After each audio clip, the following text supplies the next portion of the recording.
Good evening to all. My name is Manolis Tampouratzis. I came from the Department of Information and Communication System Engineering, University of the Aegean, Greece. And I will present you the paper with title RF Energy Harvesting from Ambient AM Radio Broadcasting Signals for Low Power Application in the conference, in the International Conference on Mathematics and Computers in Science and Industry that took place in Athens, Greece today. In the physical environment, many energy sources can be utilized appropriately for the electricity production. Some of them include solar energy, fluid flow energy, the energy of mechanical vibrations, thermal energy, magnetic energy, and the energy of radio waves. Radio frequency energy harvesting is an emerging technology that tends to make the batteries unnecessary due to the difficulty of replacement, especially in the distributed wireless sensor networks, while at the same time trying to reduce the maintenance cost of low power sensor IoT based applications. Some of low consumption applications that radio frequency energy harvesting can use are radio frequency identification (RFID), wirelessly powered communication networks, wireless sensor networks, or Internet of Things sensor, all as well as becoming necessary for emerging new technologies such as the simultaneous wireless power transfer (SWIFT) systems. In a modern wireless network world, the sources of radio waves include wireless communication systems like the common use Wi-Fi, wireless LAN, and the WiMAX networks, the 4, 5 and beyond mobile telephony systems, the radio and TV broadcasting systems, the body area networks, and many others. To achieve energy harvesting from radio frequency, it is necessary to implement electronic devices called RF energy harvesters. A typical RF energy harvester consists of the following units: A. The receiving antenna that collects the ambient RF power consists of the first unit of the system. B. The matching networks follows the antenna and is used to achieve a matching for maximum power transfer between the antenna and the rectifier. C. The rectifier is the third unit of an RF harvesting system and is responsible for the RF to DC power conversion. D. Typically, a DC-DC converter and a power management system constitute the next state of this system. E. The energy for harvesting is usually stored in a storage element such as a supercapacitor. And finally, F. A very low consumption device it is possible to be powered by the stored energy of the system, which is simulated as a terminal resistive load for calculation purposes. With the usage of the amplitude modulation AM technique in the aforementioned radio bands, its abbreviation is often associated commercially with the medium wave MW band. The commercial frequency of the medium wave radio band is from 530 kHz to 1620 kHz, which corresponds to wavelengths ranging from 565 meters to 187 meters.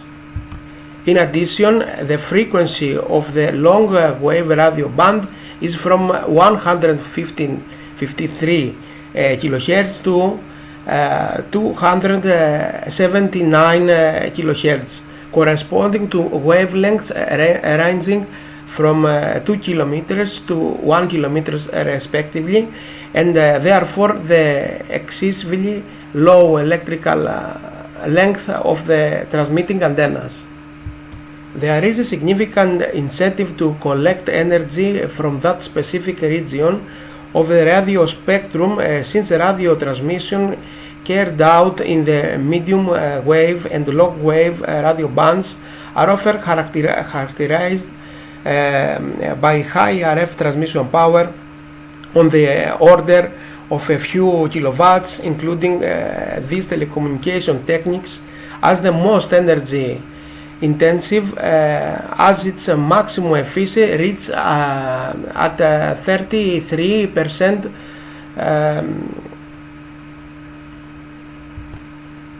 The propagation of medium wave and long wave band radio waves is through sky wave reflection across the E and F layers of the ionosphere, where it lends itself to achieving long distance radio communications.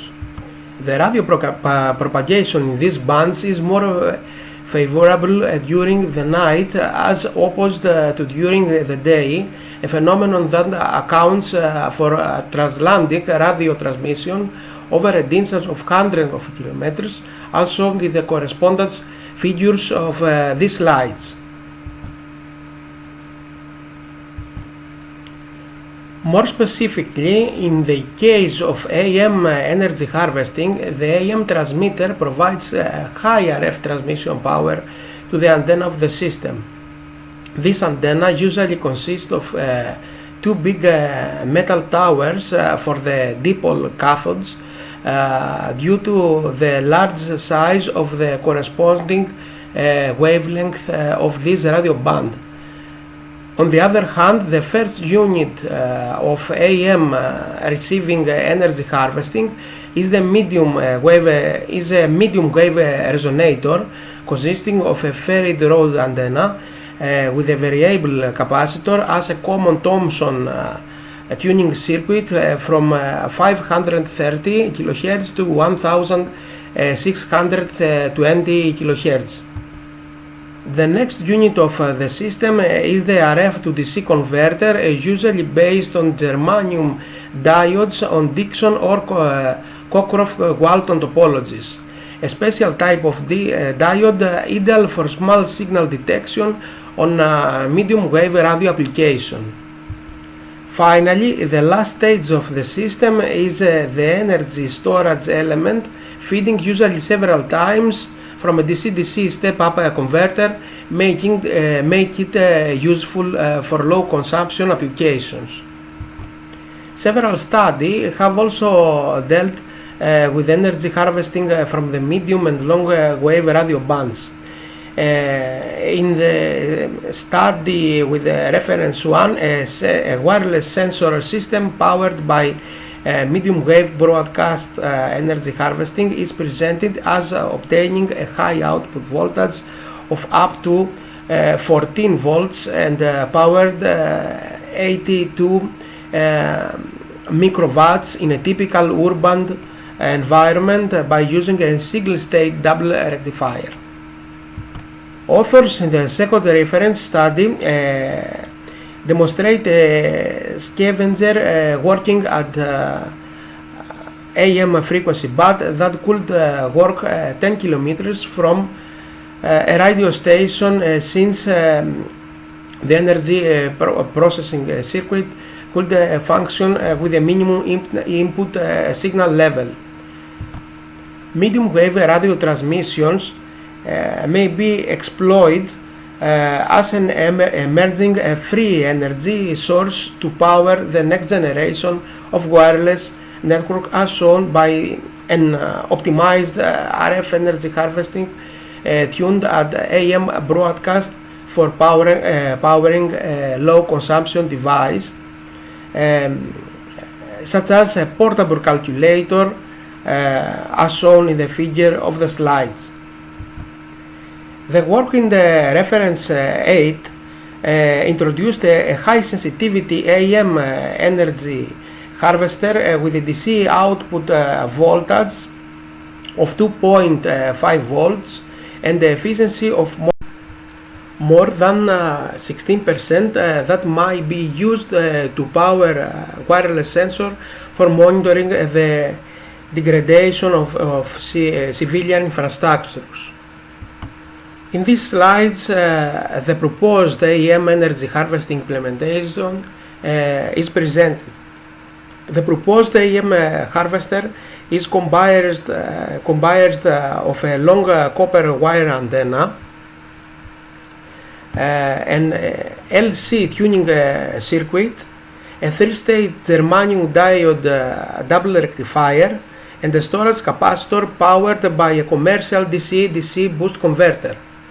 The wavelength in the medium wave radio band is over 100 meters, which make it difficult to implement receiving antennas in a residential area. For practical implementation, the antenna used for the proposed energy harvesting system was a long horizontal copper wire supported by two wooden insulators as shown in the figure, degenerating to a short electrical dipole model. The cathode of the antenna wire feeds a high quality factor tuned LC circuit in the medium wave radio band as a common radio receiver. Due to its inductive coupling to the antenna, the coil is the crucial to the functioning of the system. The coil consists of a ferrite rod offering the resonant circuit high quality factor, and the tuning of the LC circuit is done through the variable capacitor as the inductance of the coil is kept constant.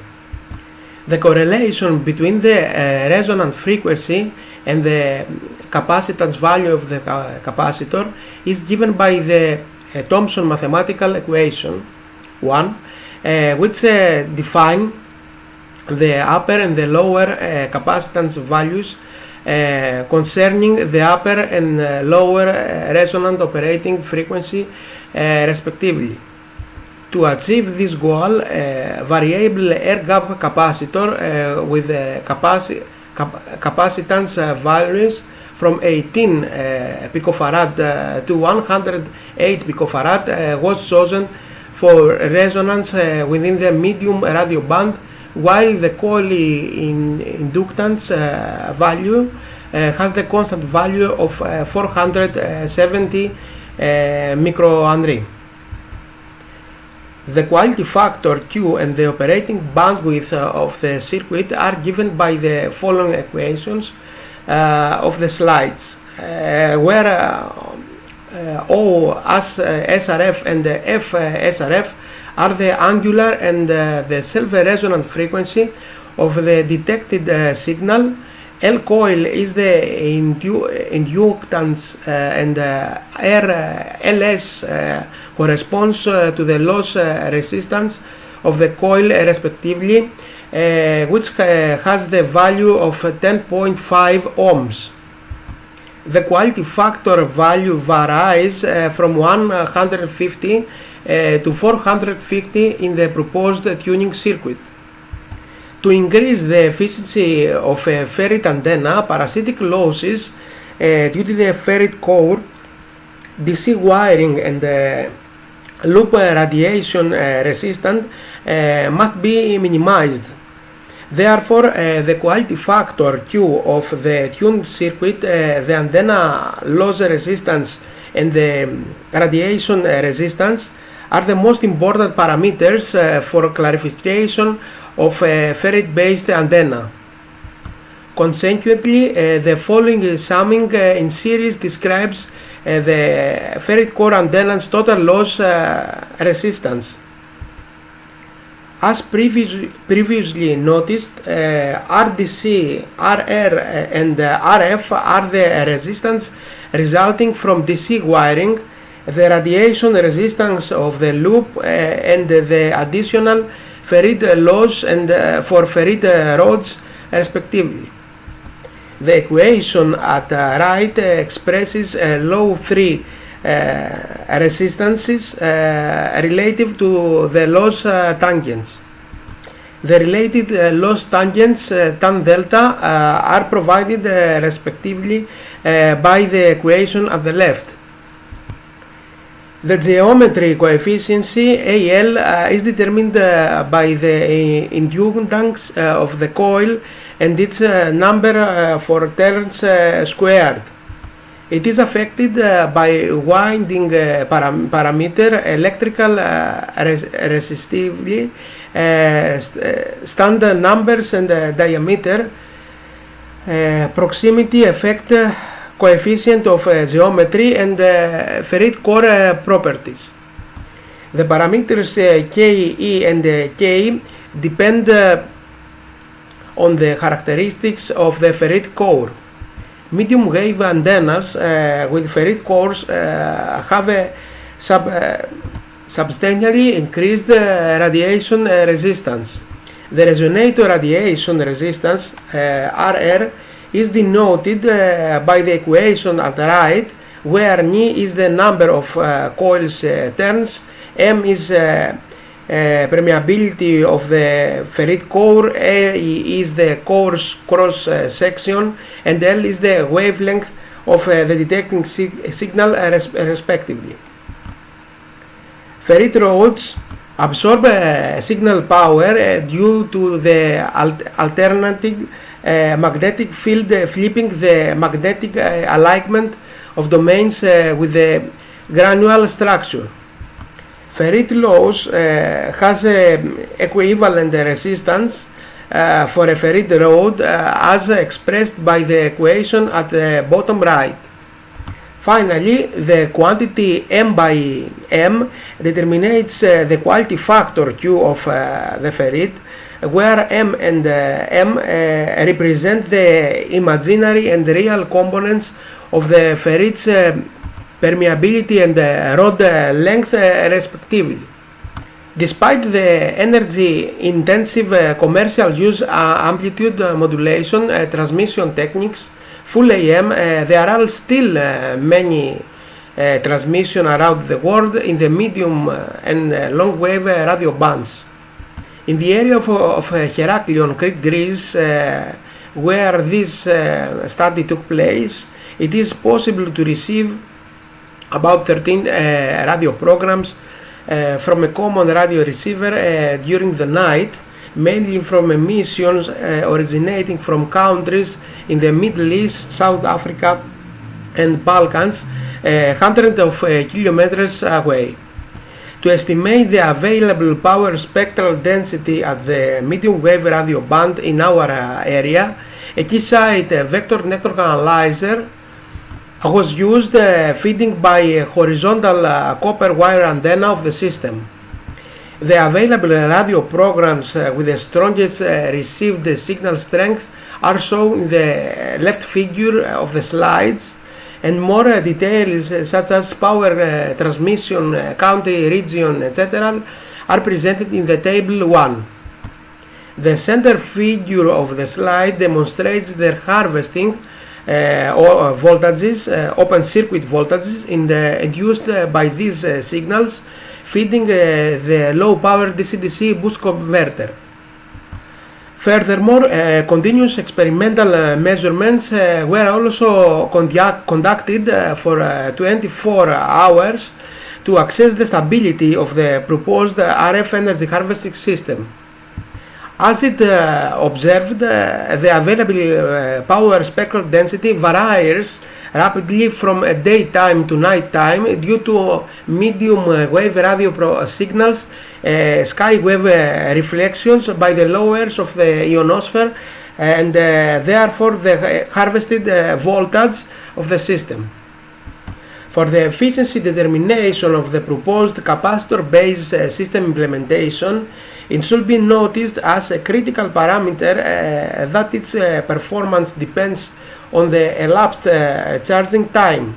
Thus, for the proposed AM harvester, the required time and the achievement harvested voltage of the storage capacitors full were noticed.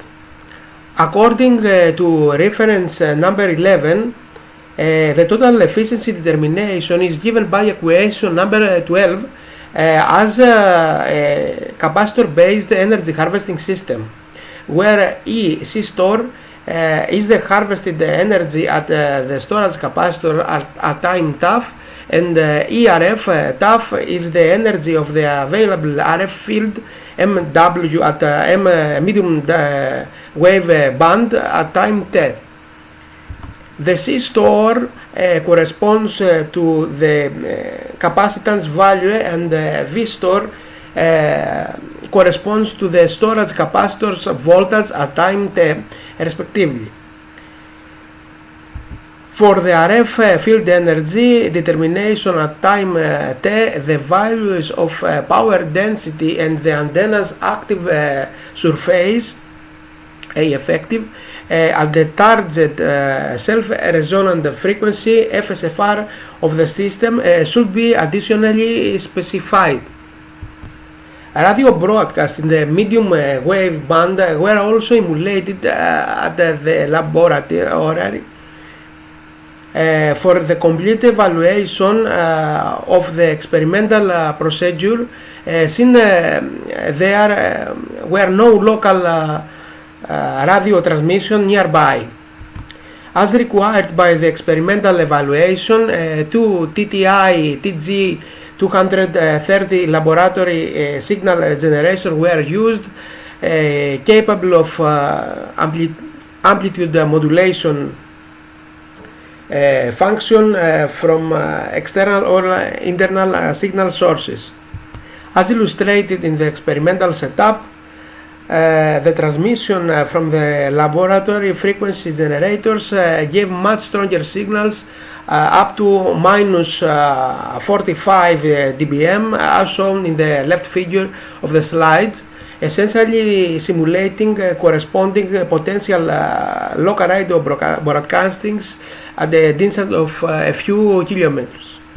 Experimental measurements took place at F self-resonant frequency at 630 kHz and frequency 2 on self-resonant frequency at 1030 kHz with variable signal strengths. The DC harvesting voltage can reach up to 0.2 volts, about 2.2 volts from receiving signals of minus 45 dBm caused by the experimental transmission of the laboratory generation, and can fully charge the 100 microfarad storage capacitor of the proposed energy harvesting system in about 4 minutes, as shown in figure of the slides at the left. The charging curves of the storage capacitor show that the maximum charging voltage is directly proportional to the receiving signal strength in the tuned circuit. The behavior of rectifier diodes is highly dependent on signal levels, affecting the equivalent resistance of the rectifier circuit and resulting in a variable time constant. It should be noticed that in this scenario the DC-DC boost converter was not necessary for use due to the high value of receiving signal strength. In these slides is presented that a medical thermometer was powered by a 100 microfarad storage capacitor, which can normally operate at 1.5 volts with 29 microampere current consumption. As a result of the obtained measurements, the resistance of this device has a value of 51.7 kilo ohms. If we consider that the time constant is equal to the product of the load resistance and the storage capacitor capacitance, for this component setup, the discharge constant time is about 5 seconds. Thus, is sufficient to power this low consumption device until the safety threshold voltage of 1.3 volts for about 2.7 seconds with the initial capacitor charge voltage of 2.2 volts caused by the receiving signals of minus 45 dBm.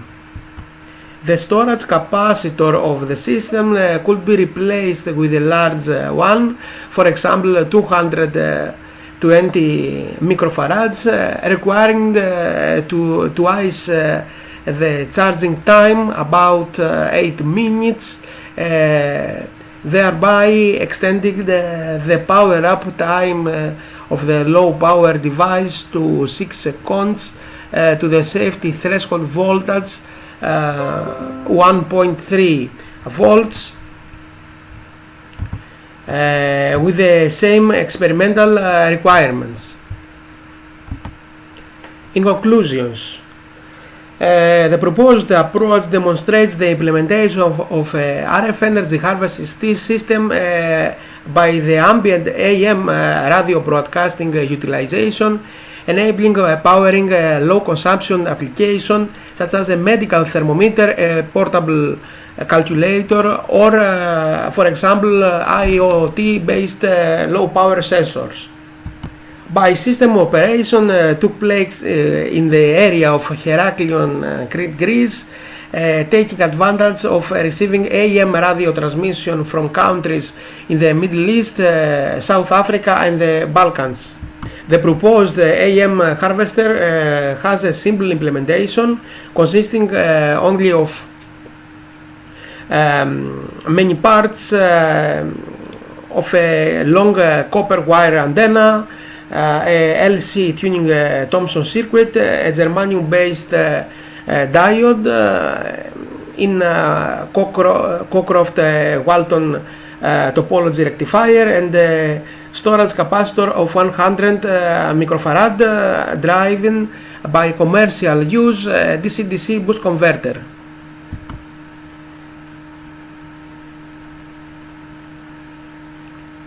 Experimental measurements showed that the harvesting voltage can reach up to 2.2 volts and can fully charge a 100 microfarad storage capacitor in about 4 minutes. As a result, from this voltage, a medical thermometer can be powered for 2.7 seconds, about 3 seconds, until the safety threshold of 1.3 volts. In these slides we provide all the relative references for your study. And finally, we thank you for all for your attention, and if you have any question, you can send me an mail at Tampouratzis at aegean.gr.